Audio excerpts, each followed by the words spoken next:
winging it just doesn't work in Fortnite, right? Like it's really, really difficult to just go at it and expect anything out of it. Like if you want to become a pro, you have to at least start doing things that they're doing, because if you're never doing the things that they're doing, how are you ever supposed to catch up with someone that's, you know, grinding 10 to 14 hours a day? And it's not just pure volume of hours. Obviously there's, you know, there's certain specific things that you do. How much are you voting? How much are you doing Raider speech control map? How much are you playing arena? How much are you scrimming? All these little details matter.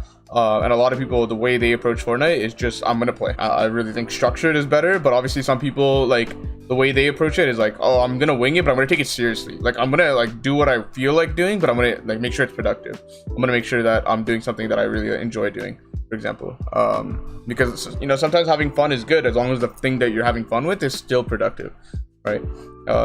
So like, for example, a lot of people really don't like arena, like solo arena, but a lot of people like, you know, playing zone wars or something like that, right? But still practicing, right? Maybe it's slightly less efficient, but if you're having fun, you'll probably do it for a longer period of time without burning out. So in effect, right, over a long period of time, maybe over a week, you're probably playing more hours of the game doing something you really enjoy compared to, you know, just solo arena grind over and over and over. I actually preach solo arena a lot, and I totally think it's a super effective thing, but some people really don't like it.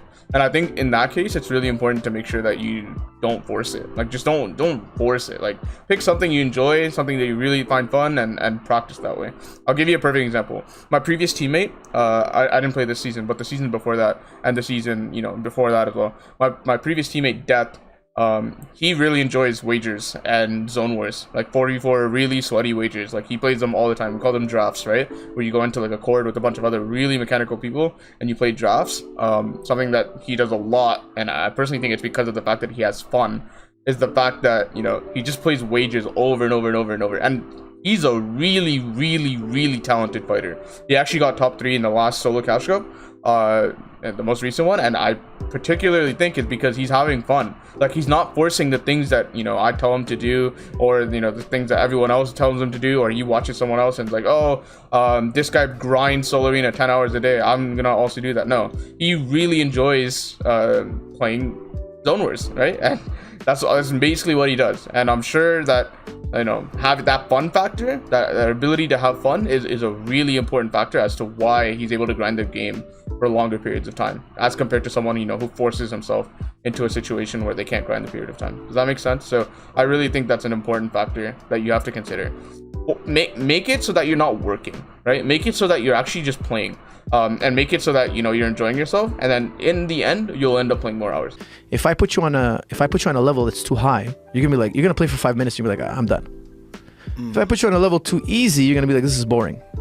If I put you at the right amount of level, you see, that's the flow channel. So if the challenge is too high, you'll meet anxiety. If it's too low, you're boredom. When I go in the practice room, I'm trying to create flow. I'm having fun. Training should be addictive. Imagine training was addictive. Everybody would train, everybody would be fit. But people always go into anxiety. They go and they kill, they slam their body. Then I have to convince you to do it again 3 days later, 2 days later. And you're like, dude, the mental energy is going to take me to get there. Like, it shouldn't be. It should be, training should be a pulling force. It should be pulling you. You want to go training.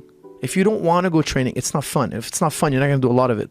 And if you're not going to do a lot of it, you're never going to reach mastery. When you're playing, obviously have fun. Make sure it has that longevity in it, because, you know, you're not going to burn out. Because if you're having fun, then that's obviously a really good thing. But also really make sure that you treat it as like a job at the same time. Like, the people that are like Scented, Edgy, Commandment, you know, all the people that have won FNCS, like all the people that, you know, plays top 5, like all these pros, the tier 1s of the tier 1s, like, how do you think they treat the game? Right? Obviously they have fun, they're competitive, but at the same time they understand, like, hey, on one of these days, like, I don't feel like getting on, but I know I have to, because my goal is more like superior to my laziness right now.